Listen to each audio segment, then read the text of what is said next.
Welcome to another edition of Hub City Presents. I'm Peggy Sue Meyer, and I'm here with Renee Schultz from the PDC of Marshfield, which is the Personal Development Center.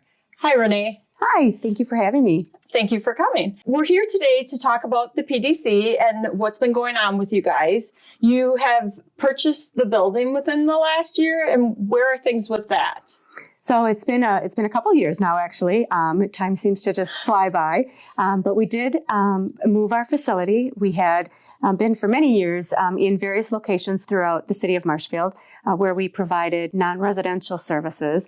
All of the work that we did was either bringing individuals into the office or going and doing the outreach. And for any of the emergency shelter needs, we would work with area hotels and such to be able to provide that part of that safety piece. But for the last couple of years, we have been able to move over into a shelter facility. It was formerly the St. Vincent de Paul homeless shelter. So we've been working and thriving there for the last couple of years and have been able to add that emergency shelter as part of the services that we're able to provide. And so what services do you provide for some of the people maybe out there that aren't familiar with the Personal Development Center or PDC? So I know we go by service. We can be Personal Development Center, PDC, and also when we made the move over to the new facility, we did some rebranding, and we are also called the PDC Orenda Center. So that Orenda Center really does kind of highlight the shelter facility portion of the work that we do. PDC has been around for over 45 years now. So we're not new to the community in any way, but we may look a little bit different than what we have before. We are a private nonprofit organization that provides services for victims of domestic abuse, sexual assault. We work with families and children who have been abused, so child abuse and neglect.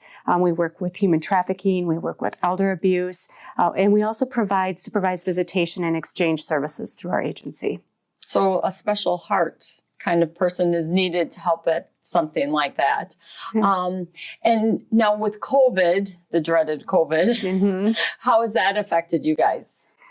So, in some regards, it feels like it has had just such a huge impact. And in others, things have remained pretty much the same. So as far as the agency as a whole, we've been working as kind of a blend of the virtual working remote, as well as being in the office or within the facility. Of course, all of our shelter services require staff to be in the shelter, in the facility 24/7. So at all times, we have someone on site at the shelter to be able to be there for those who are residing there, as well as to be able to respond to any of the emergency or the crises in any of those calls that may come in.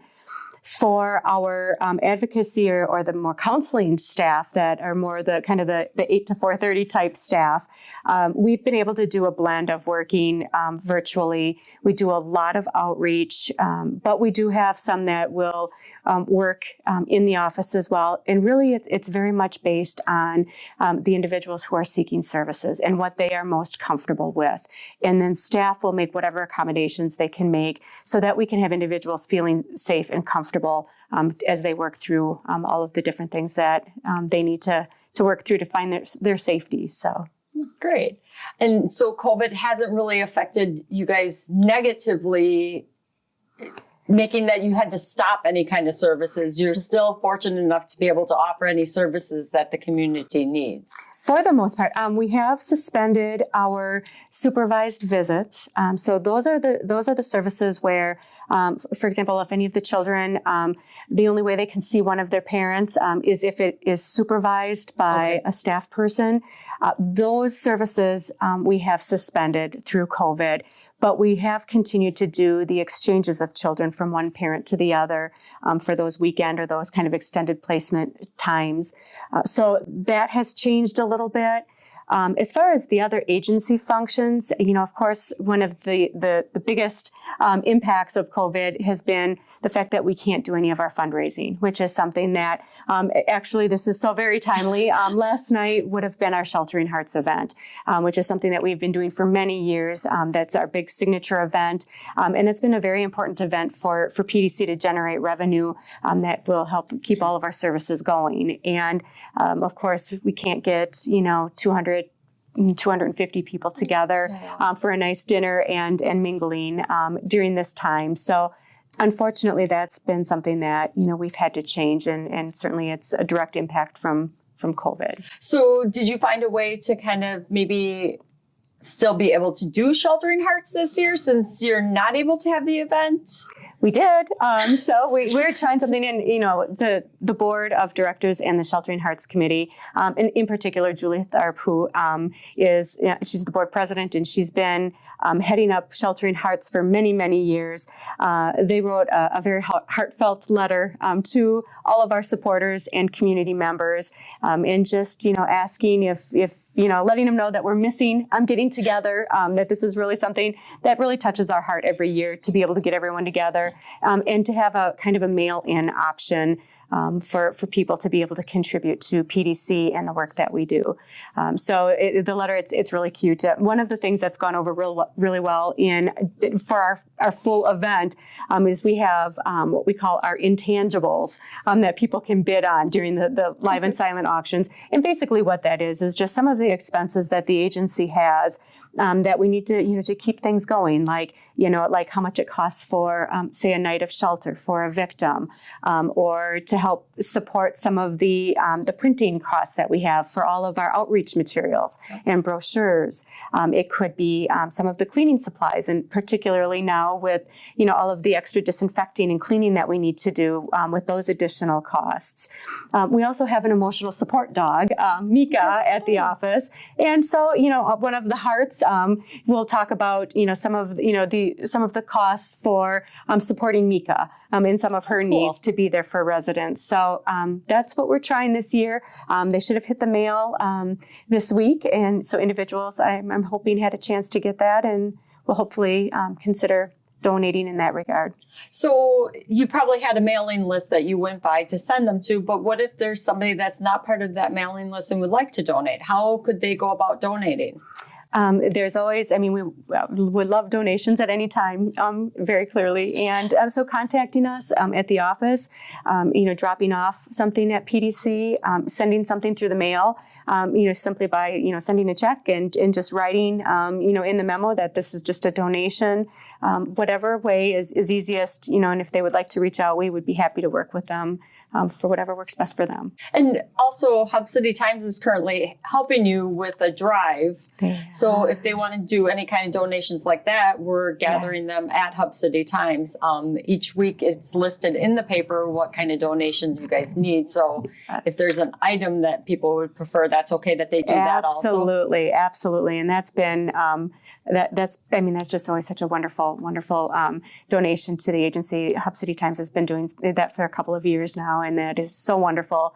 It really gives the agency a boost. And, of course, everything goes directly back to those that we serve, to the participants that we work with. So, so we would be very happy to receive any of those items as well. Okay. When you were talking about the fact that, a cost for a person to stay a night, what kind of, I'm a numbers kind of person. Mm-hmm. And so just curious, how much does it average cost for a person to stay a night?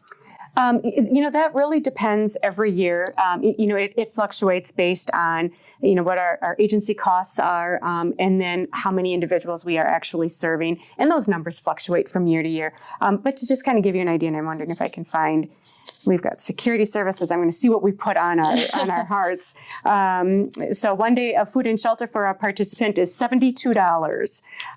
So to just kind of give you an idea, personal care products, $28.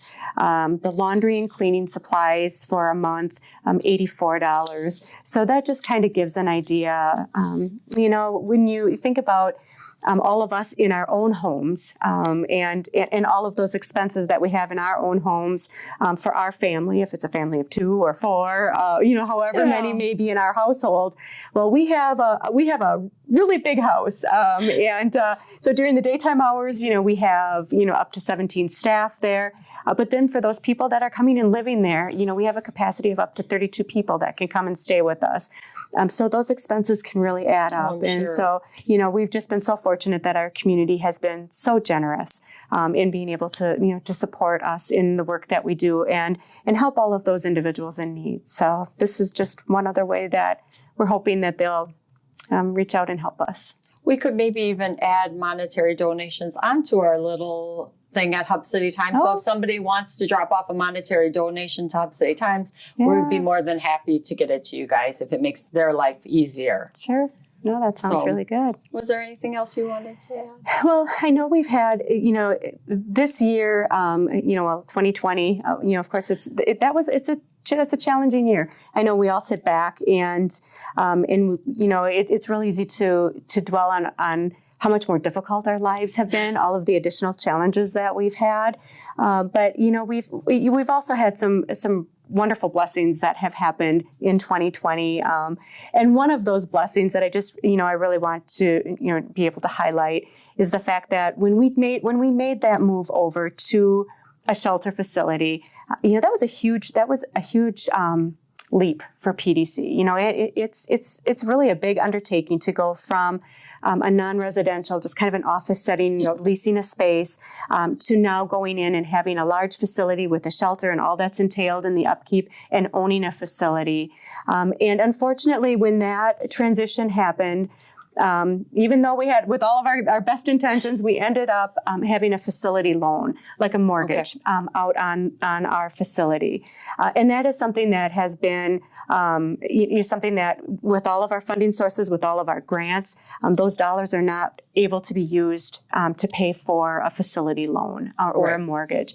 So those were dollars that, truly, it was a challenge for us to generate that money to pay off that mortgage. But we had some wonderful donors in our community.